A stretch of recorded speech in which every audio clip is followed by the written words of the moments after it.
नमस्कार मित्रहरू, अक्षयश्री राजभक्ति योग परिवार युट्युब च्यानलमा यहाँहरू सबैलाई स्वागत छ। हामीहरूले आफ्नो कुल र मूल नचिनेसम्म हाम्रो प्रगति, हाम्रो अवरोधहरूको समाधान हुन सक्दैन भन्ने कुरा यहाँहरू सबैले बुझिसक्नु भएको छ। त्यसै अन्तर्गत यहाँहरूले विभिन्न किसिमका आफ्ना कुलको को हुनुहुन्छ, कुलको देवता कुल देवता को हुनुहुन्छ र कुल रक्षक को हुनुहुन्छ भन्ने कुरा यहाँहरूले धेरै समयदेखि जिज्ञासा राख्दै आउनुभएको थियो र हामीले खोजीको क्रममा र अक्षयश्री दैवीय क्रान्तिको अभियानको क्रममा हामीले ढिला हुन गएकोमा क्षमा चाहन्छौँ र धैर्यतापूर्वक यहाँहरूले हामीलाई प्रतीक्षा गर्नुभएकोमा हृदयदेखि धन्यवाद दिन चाहन्छौँ।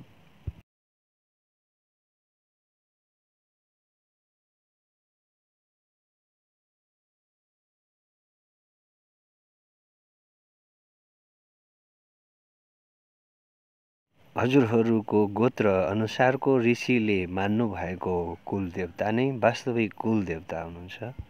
नतरेका आत्मा वायु पिचास वीर मसानलाई समेत विभिन्न नाम दिँदै कुल देवता हुँ भनेर बक्ने बकाउने अनजानमा सोझा सिधा भक्तहरूले त्यसैलाई कुल देवता हो भनी पुज्दै आउने गरेको चलन एकदमै धेरै व्यापक रहेको छ।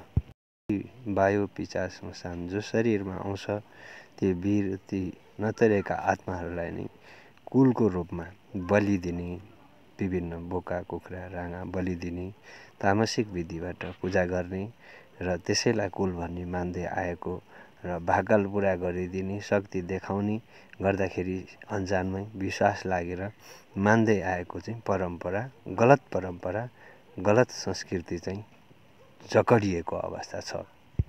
रक्सी मासु जस्ता तामसिक चिजहरू खाने देवी देवता हुनै सक्दैनन्। देवी देवताको नाममा, कुल देवताको नाममा बदनाम हो, विकृति हो। त्यसले सबैलाई अधोगति अर्थात् कुमति गराइरहेको छ र घर परिवार कुल भनेको गोत्र अनुसार हुन्छ। जुन ऋषिका हामी सन्तान हौँ, जुन ऋषिले जुन देवतालाई कुल देवता, जुन देवतालाई कुलको इष्ट र जुन देवतालाई रक्षकको रूपमा मान्नुभएको छ त्यसैलाई मान्नु नै हामीलाई फलिफाप हुन्छ। यसरी गोत्र अनुसारको कुल मान्ने हो भने हामीलाई एकदमै राम्रो फलिफाप हुन्छ। जति कुललाई खुसी बनाउन सकिन्छ त्यति नै हामीलाई स्वास्थ्य, सुख, समृद्धि, पारिवारिक शान्ति, आनन्द, आध्यात्मिक प्रगति सबै मिल्छ। अब हामी केही गोत्रका कुलदेवता, कुलको इष्ट र कुल रक्षकको बारेमा जानकारी गराउन गइरहेका छौँ। जो कश्यप गोत्रमा हुनुहुन्छ उहाँहरूले बाराही माईलाई कुलदेवताको रूपमा, महादेवलाई कुलको इष्टको रूपमा र कुल रक्षकको रूपमा हनुमानजीलाई मान्नुपर्ने हुन्छ, पूजा गर्नुपर्ने हुन्छ। कश्यप ऋषिले नै बाराही माईलाई कुलदेवता र कुलको इष्टलाई महादेवको रूपमा अनि कुलको रक्षकको रूपमा हनुमानलाई मान्नुभएको हुनाले यसै अनुसार मानेर यसै अनुसार पूजा गर्नुपर्दछ। भारद्वाज गोत्रमा रहनुभएकोहरूले श्रीकृष्णको पूजा गर्नुपर्दछ। श्रीकृष्ण कुलदेवता हुनुहुन्छ, शङ्कर कुलको इष्ट हुनुहुन्छ र भीम चाहिँ कुलको रक्षक हुनुहुन्छ। यसै अनुसार पूजा गरेर यहाँहरूले कुलको आशीर्वाद प्राप्त गर्न सक्नुहुन्छ, कुललाई फलिफापको बाटोमा मार्गमा अगाडि बढाउन सक्नुहुन्छ। आफ्ना गोत्रका ऋषि पुर्खाले मानेको देवतालाई कुलदेवताको रूपमा नमान्दा हामीले धेरै दुःख कष्ट भोग्नुपर्ने हुन्छ। त्यसैले यसै अनुसार गर्नुहोला। अत्रेय ऋषिका सन्तान अर्थात् अत्रेय गोत्रका व्यक्तिहरूले मधुसूदन भगवानलाई कुलदेवताको रूपमा र नीलकण्ठेश्वर भगवानलाई कुलको इष्टको रूपमा र हनुमानलाई कुलको रक्षकको रूपमा मानेर हामीले कुल पूजा गर्न सक्छौँ। र यसरी अत्रेय गोत्रमा रहनुभएकाहरूले अत्रेय ऋषिले जसलाई जुन मान्नुभएको कुलदेवतालाई चाहिँ मान्नुभयो भने तपाईँहरूलाई एकदमै फलिफाप हुनेछ, राम्रो हुनेछ। कौण्डिन्य ऋषिका सन्तान अर्थात् कौण्डिन्य गोत्रमा रहनुभएका व्यक्तिहरूले कुलदेवताको रूपमा नीलकण्ठेश्वरलाई र कुलको इष्टको रूपमा मुक्तिनाथलाई र भैरवलाई कुलको रक्षकको रूपमा मानेर कुल पूजा गर्न सक्नुहुनेछ। यसरी कुलको हामीलाई पूर्ण रूपमा कुलको आशीर्वाद कृपा मिल्नेछ र हामीलाई फलिफाप हुनेछ।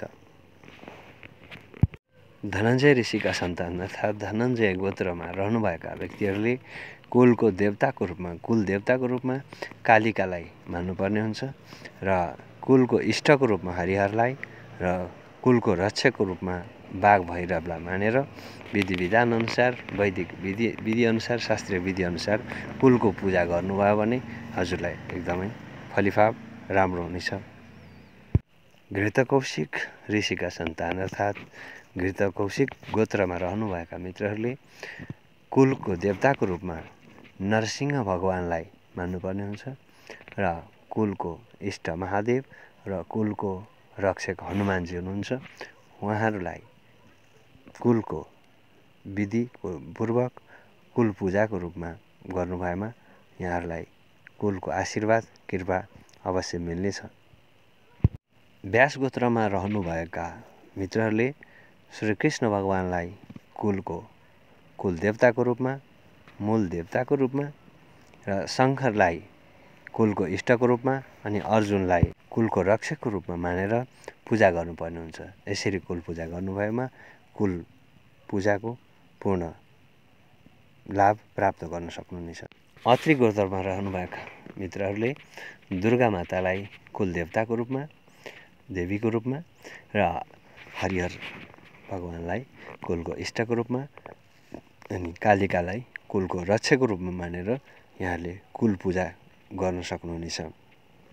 पराशर गोत्रमा रहनुभएका मित्रहरूले श्री गौरी शङ्करलाई कुल देवताको रूपमा र श्री विष्णु भगवानलाई कुलको इष्टको रूपमा र काल भैरवलाई कुलको रक्षकको रूपमा मानेर यहाँहरूले उहाँहरूको तिथि अनुसार पूजा विधिपूर्वक पूजा गर्नुभयो भने कुल देवता खुसी भई कुलमा फलिफाप हुनेछ। कपिल गोत्रमा रहनुभएका मित्रहरूले नरनारायण भगवानलाई कुल देवताको रूपमा र पशुपतिनाथलाई कुलको इष्ट अनि हनुमानजीलाई कुलको रक्षकको रूपमा मान्नुपर्ने हुन्छ। यसरी कुल पूजा गरेर यहाँहरूले लाभ पाउन सक्नुहुनेछ। गर्ग गोत्र अर्थात् गर्ग ऋषिका सन्तानहरू जो हुनुहुन्छ उहाँ मित्रहरूले श्रीकृष्ण भगवानको चाहिँ कुल देवताको रूपमा पूजा गर्ने र दुर्गा देवीलाई कुलको इष्टको रूपमा र भीमलाई कुलको रक्षकको रूपमा मानेर कुल पूजा गर्दाखेरि यहाँले पूर्ण रूपमा लाभ प्राप्त गर्न सक्नुहुनेछ, फलिफाप हुनेछ। वत्स गोत्रका मित्रहरूले कालिकालाई कुल देवताको रूपमा कुल देवीको रूपमा र हरिहरलाई कुलको इष्टको रूपमा बाघ भैरवलाई कुलको रक्षकको रूपमा स्थापना गरेर कुलको पूजा विधिपूर्वक शास्त्रीय विधि विधान अनुसार गर्नु पर्ने हुन्छ। त्यसरी कुल पूजा गर्नुभएमा यहाँहरूले पूर्ण रूपमा कुलको आशीर्वाद कृपा प्राप्त गर्न सक्नुहुनेछ। कौशिक गोत्रका मित्रहरूले श्रीराम भगवानलाई कुल देवताको रूपमा र शङ्कर भगवानलाई कुलको इष्टको रूपमा अनि हनुमानजीलाई कुलको रक्षकको रूपमा स्थापना गरी कुल पूजा गर्नुभएमा पूर्ण लाभ पाउन सक्नुहुनेछ। माण्डव्य गोत्रमा रहनुभएका मित्रहरू माण्डव्य ऋषिका सन्तानले दुर्गा मातालाई कुलदेवीको रूपमा राधा मातालाई कुलको इष्टको रूपमा र चण्डिकालाई कुलको रक्षकको रूपमा मानेर कुल पूजा गर्नुभएमा शास्त्रीय विधि विधान अनुसार कुलको पूजा भएमा यहाँहरूलाई फलिफाप हुनेछ।